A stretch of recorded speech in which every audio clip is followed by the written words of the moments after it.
Hey, good evening, everyone. Tonight's edition of the Cocktails and Conversation is on the Real Housewives of Atlanta, Episode 6, Whining and Dining. I'm your host, April Beebe, and Kevin Well. and we are here to discuss tonight's episode. So, the very opening episode is with Cynthia, correct? Cynthia and Leon? Yeah, Cynthia and her husband. Her man is kind of cute. That's not her husband, that's her baby daddy. Oh yeah. And so I find it very interesting that, I mean, they have a child together, but their relationship is very interesting. And still, they still have that chemistry between each other. Do you You think mean so? like where they're not like aggressively flirting with each other, but they're still like cordial? Well, there's like undertones of flirting to me. Mm-hmm. Like, it's okay to be cordial with an ex, but I kind of feel like they're flirting with each other. Like the whole thing. So basically, Leon's there because they have their daughter Noelle going away to college. So he stays the night at their house, at Cynthia's house, and he comes downstairs and she has like fruit prepared. And just that little exchange, like even though she said, "This is yours and this is mine," he kind of like joked about it. Yeah, I see. But how do you know it's not just like him wanting to make breakfast for her? You want to do more than make breakfast. I don't know. I pick up on some flirtatious vibes. I think Cynthia should. Yeah, or maybe he's just a real flirty person. Maybe she's not even like flirting because I think like he's like a little bit like that more than her. And he's handsome. Like, he looks better than her current guy, Michael, I think is his name. I Yeah, don't even. even though we haven't had like a good look at him, from what I have seen, I definitely do agree with you, like that he might be cuter than the other guy. Yeah, yeah. So, and then who knew that? We don't get to see a lot of Leon's personality through the years because normally Cynthia's booed up with someone. He kind of makes an appearance and leaves. But Hmm. as far as parenting Noelle, he is a disciplinarian. Like, he's very like, this is how we should raise her. And Cynthia is more relaxed. Did you pick up on that? Yes, I did. I did. I did. You know, it's interesting that you say that because I didn't really like think about that, but that is true. I mean, he's definitely like more like disciplinary than her, but like I still think that Cynthia is active in Noah's life as far as like being a parent, like, no, don't do this or do this, whatever. I don't think she's like too laid back. I definitely feel like there is because I guess they live together and they're both now. Noelle's coming of age and she's becoming a young lady. There is they've become like they've gelled as mother and daughter and friends, if that makes sense. Mm-hmm. Mm-hmm. So she allows her to get away with certain things that her father may not. Because I'll give you a really good example in that first scene. She was like, "Well, Noelle wants to take her car to school with her," and he was like, "Absolutely not." I was like, "Wow, okay." I mean, but I don't understand what's the problem with her taking her car to school though. I don't either. And here's the thing: when you're away from college for the first time, it's easy to get around. It's easy to get in trouble. So I'm not sure what her not having her car while she's at school will do for her, like, or change. Yeah, and then also considering the fact that like a lot of college students have their own car to get around campus, so it's like, Right.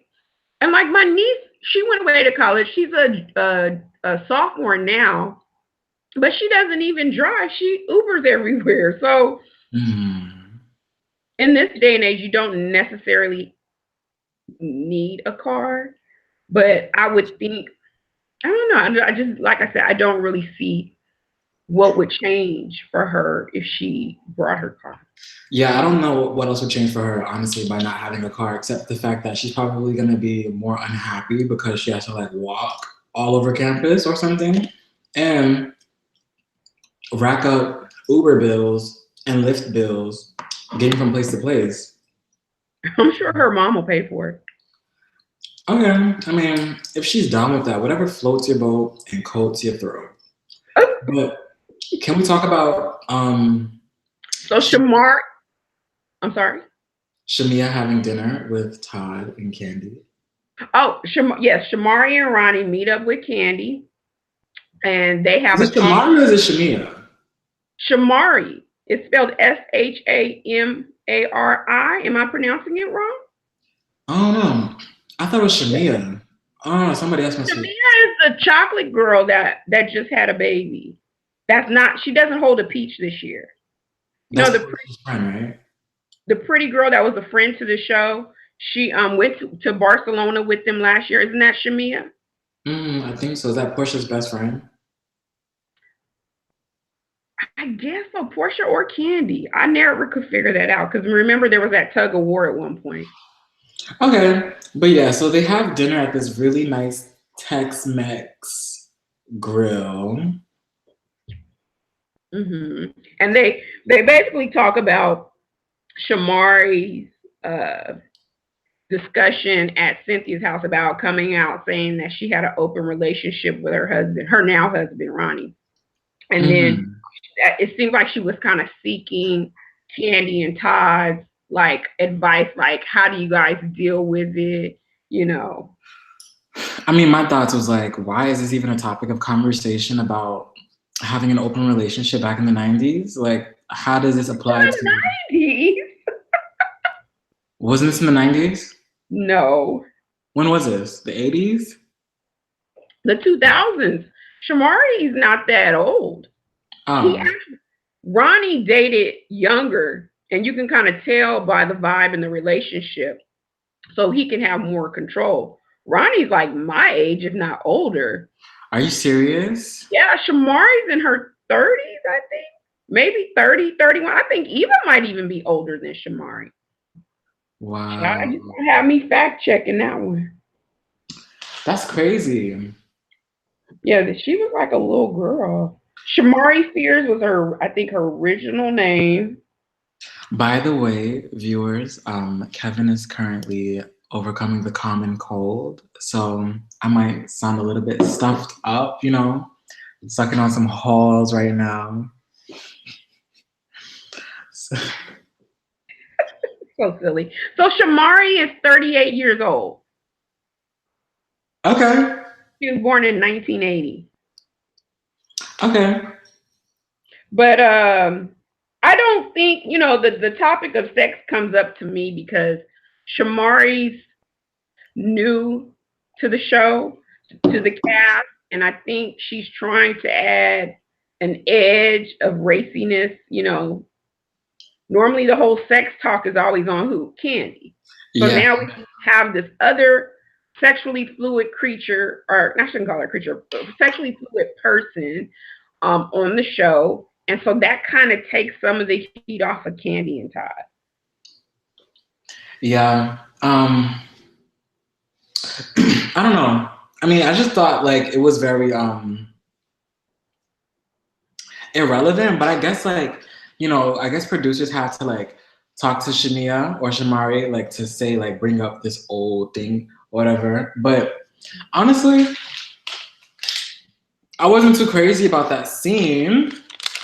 So what was the next scene? Okay. But then so after the sex talk, it instantly goes into Porsha and who she's dating. Once again, Kandi's obsessed with her high school lover. With Porsha's vajayjay and what Porsha do with it. Because she even said in that conversation that they were having, Todd told me not to say anything, but what she do? Go say something. So it just shows that Kandi is a little too invested in Porsha. Let me say that. And Yeah, I when said that a long time ago. And on top of that, like in the confessionals, she's like, I gotta mind what I say when it's like important stuff and make sure I only tell it to important people. I'm like, okay, girl.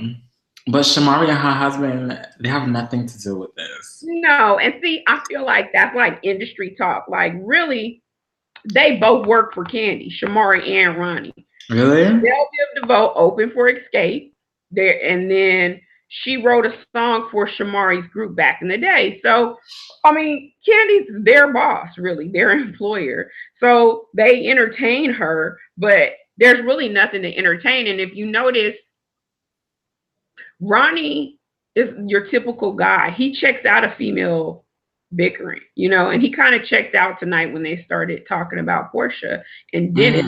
And Shamari said, "Oh, the hot dog guy." That was so shady, but everybody called Dennis the hot dog guy. But okay, so for the next scene, NeNe goes to your favorite person's house, Tanya. Yes. Oh my God. Like Tanya, like she is like a breath of fresh air. Like something about her, I'm just like, wow, like I need that. Can I say this?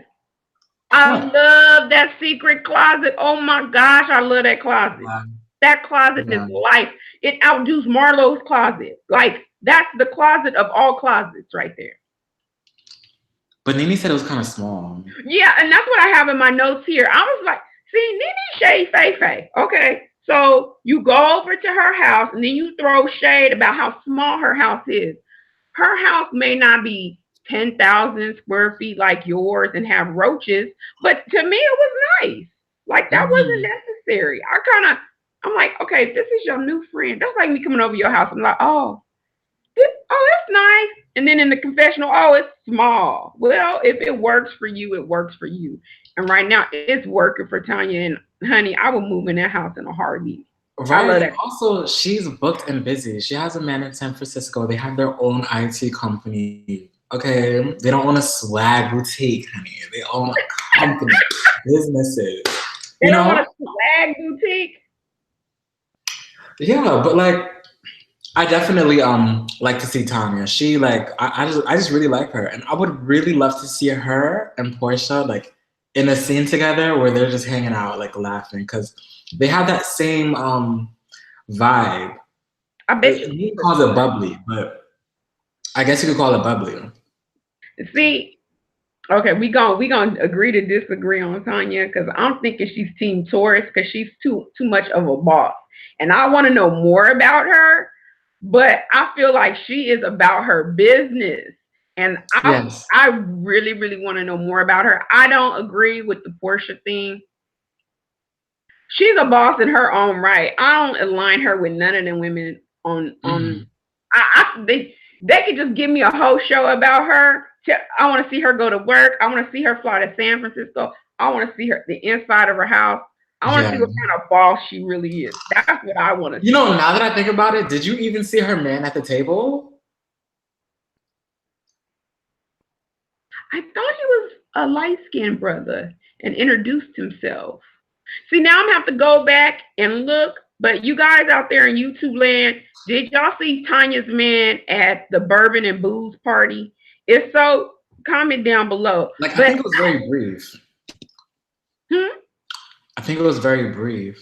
What was? Like the introduction to her man. You know, I think they were pushing stuff along, and I could have done without seeing, and I'm kind of skipping. I could have done without seeing NeNe and Greg interact and decorate, because we know that they hired their minions, their people. And I just didn't want to see them pull all that together. Let the worker bees do their job. I know that was an opportunity for y'all to bond and show Greg moving around, being all right. And that's cool. But they could have cut that scene and made the dinner party a little longer. But before we get to Bourbon and Booze, let's go back to Tanya, because once again, these girls so messy. So at the Pass the Peach party at Cynthia's house, They all in Tanya's business. Why she been with a man for 7 years, engaged for 3 years, and she hasn't married him. Yeah. What's wrong with that? That's my point exactly. Most of them women can't keep a man for that length of time. Let's be real. For a moment there, most of those women were not housewives. They were not married. Like Porsha was divorced. I mean, no shade at her. Then Kandi couldn't keep a man. Like, oh boy, the first guy died. Um,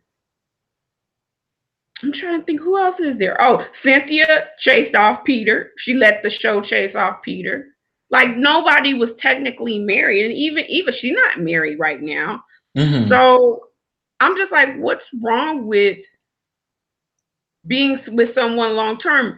I think Tanya's a boss. She do things that bosses do. She's like, I got this man. He good to me. He ain't going nowhere. I'm running businesses. I'm about my business, man. So right.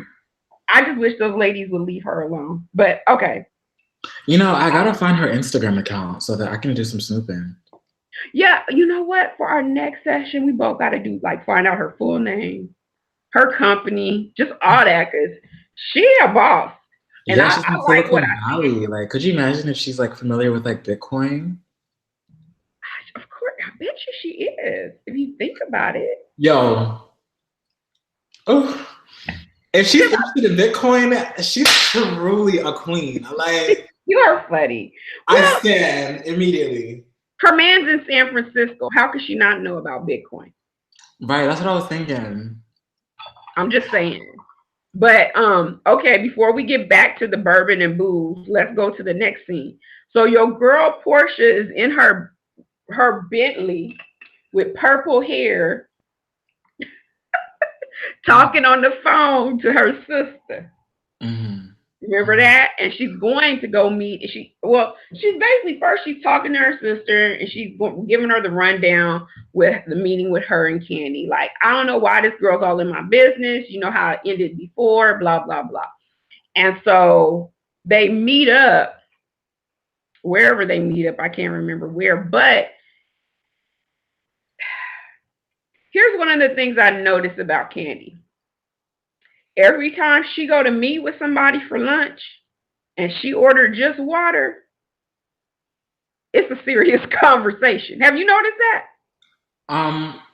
No, I have not. But for some reason, I do wonder about like, do they really order food like for real, or do they just order like a fruit punch like what Porsha did and just call it a day? Because I'm like, y'all at a good ass burger joint restaurant, and if I was there, I would have got 2 veggie burgers, a fries, a milkshake.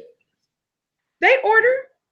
I mean, there's been other scenes where they order food, they sit there, eat it, break bread. But I'm gonna tell you something about us tourists. We don't like being in people's company that we don't particularly care for. So, and especially if we got something heavy on our mind. But Kandi has done that for seasons. Anytime she meet with somebody and she got something on her mind, pay attention. She ordered water. It's a wrap. She ain't there to have dinner, lunch, breakfast, whatever it may be. She there to have a full-on discussion about some issues. But anyway, I think both ladies handled it well, because normally in the past, I think there's been some growth between both Porsha and Kandi, especially on Porsha's end, because she didn't flex on her. She was very nice to Kandi, but basically in a nice way, she told Kandi to mind her business. She's like, I don't want to know. What can you say to that? Like, she don't want to know. Right. And you know, maybe he is a changed man, you know, but you see, Porsha is somebody who would step out on faith before facts, and Kandi is somebody who would step out on facts before faith. Period. I agree. So I agree. It's like those two like energies butt heads, and at the end of the day, it's Porsha's man, not yours. And on top of that, y'all really not friends like that. So both of y'all have nothing to lose. So it is what it is. basically. And when I was talking about that just now, I kind of realized, like, what if, like, no, never mind. Because I was going to say that, like, what if, like, the reason why Porsha is, like, so bent up on him is because, you know, he's a keeper in terms of, like, having a baby, because she always wanted a baby. But then I was just like, no, because now that I remember about the scene at the end, now I kind of feel like he genuinely likes her. Well, before I jump to the scene in the end, I think some of the things Porsha said was true. Everyone has a past, even Kandi. She has a past. And Kandi is wild as AF, let me say that, in her past life. Because I've read an article, and I'll find that article and I'll post it below, about some shady stuff she did in the business. And one of the things was she was dating Jermaine Dupri and slept with his daddy. So Really?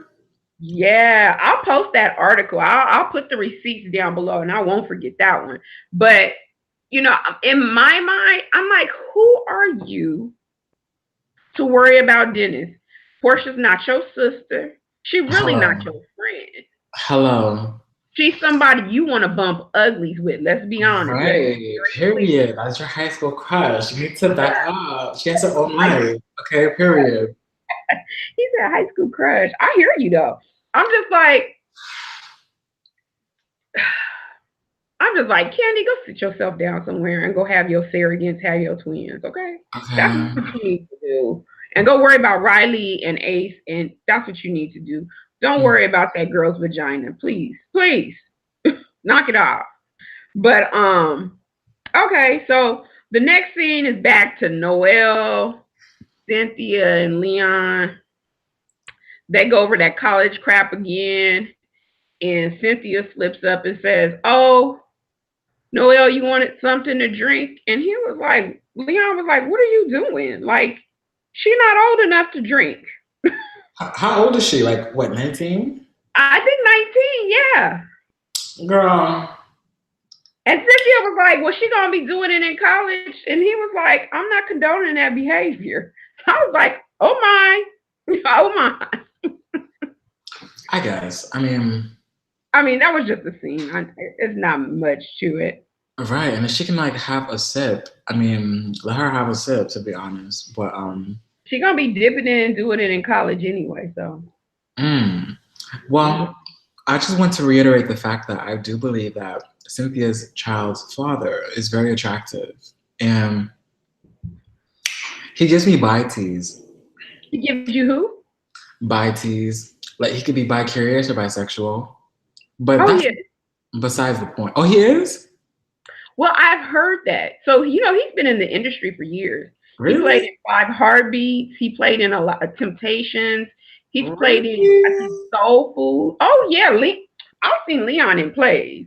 Let me find out. And let me say this, some of his mannerisms to me, and I'm not saying he is bi-curious, but some of his mannerisms to me, when I see him and he does his little gesture sometimes, makes me think of Funky Dineba. Oh, God.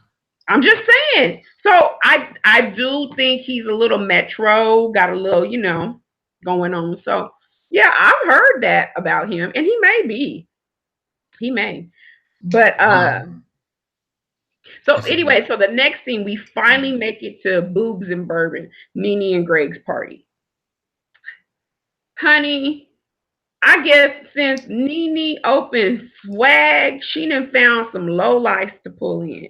Because she invites Yvonne, which is one of her customers from Swagalicious. Yeah. Honey, she was gut a bucket. I mean, I don't really think that that they're low lives, but they are definitely on the end of the spectrum where you're like, okay,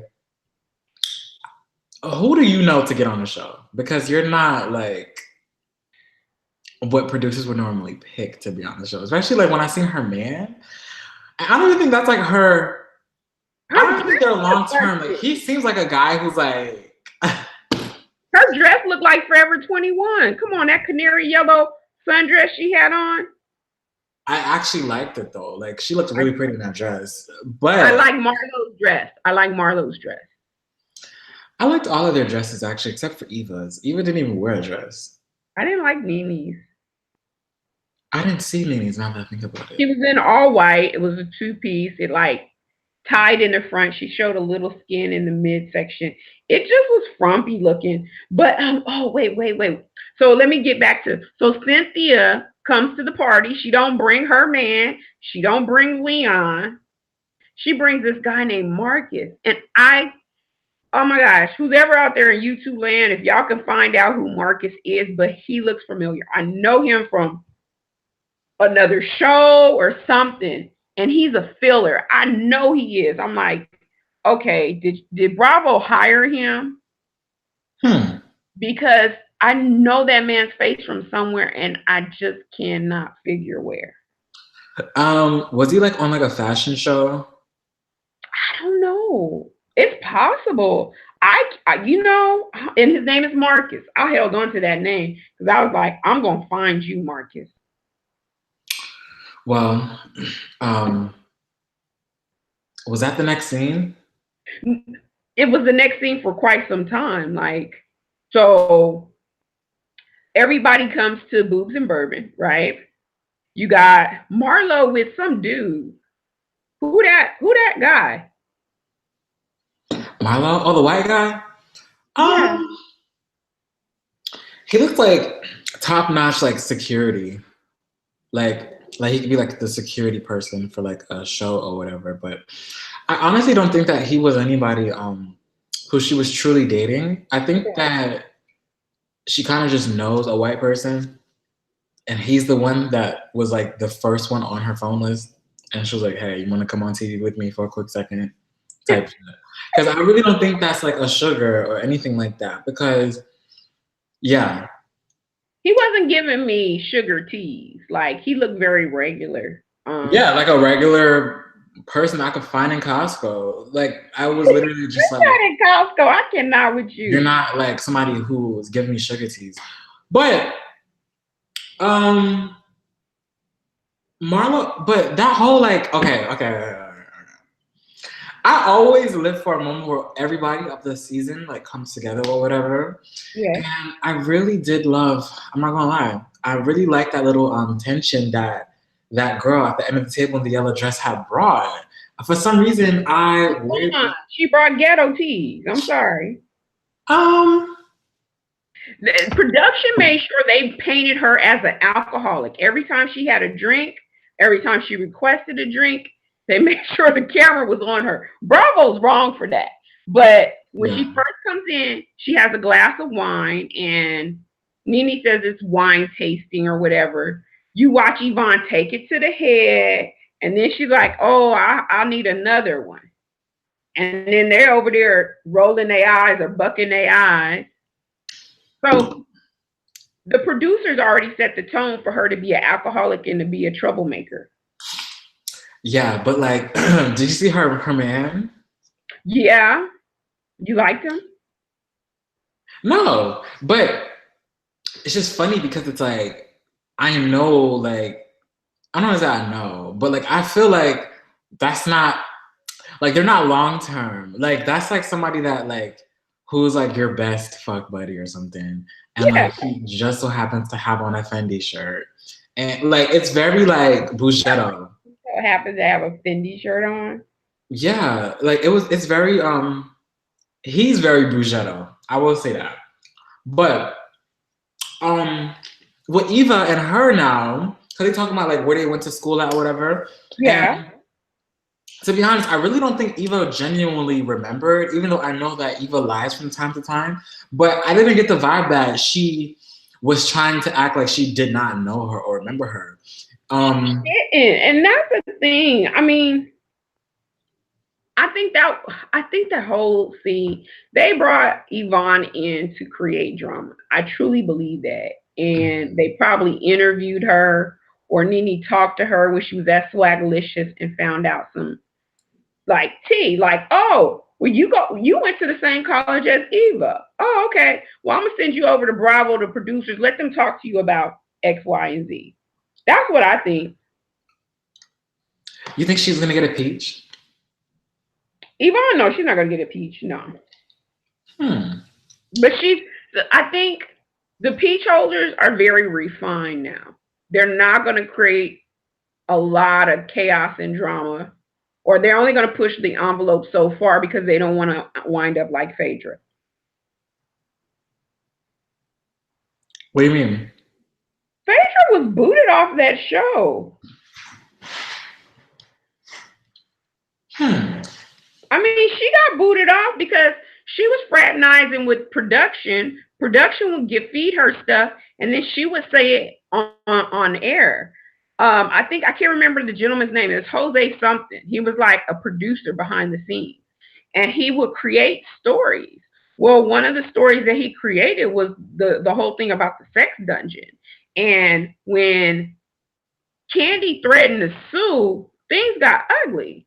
Like she sent out cease and desist letters. Basically, I personally feel Phaedra was fired because Kandi forced their hand. Like, you either get rid of her or get ready for a lawsuit. Okay. Because I remember Kandi saying these allegations are career killers. And she used Bill Cosby as an example. And she's like, that's not something you play with. And she's like, I built up my business and my brand. This is not something you play with. And so my understanding is, allegedly, and I read this or heard this somewhere, that Phaedra got that information from this Jose person who used to work for Bravo and got fired too. Yeah, he got fired. Well, April, is there anything else with this scene? Oh, so we talked about that. Yvonne loses her cool because she feels like Eva's being shady. Eva says she truly don't remember her from high school. They share a best friend in common. And she was like, oh yeah, I know Tiffany. But she's like, it's weird. I've never met you before. And then Yvonne feel like she's all in her feelings about it. I think Yvonne had one too many to drink. At least that's the way production made it seem. I can't say that the girl is drunk, but they sure did paint that picture. So after that, Greg kind of stands up, gives his speech, how he's, proud to be alive, happy to be alive, and he wants to do a couple's vacation to Destin, Florida. Destin is in Florida? That's what I thought, Destin, right? I never heard about Destin, to be honest. Oh yeah, I have. I want to go there. I've heard nice things about it. So the next scene is Porsha throws a little intimate, I guess, brunch for Dennis. And I believe that's at his loft, condo, townhouse. And she uses his private chef to make the food and everything. And I guess Dennis is 38. When this was filmed, Dennis turned 38. So,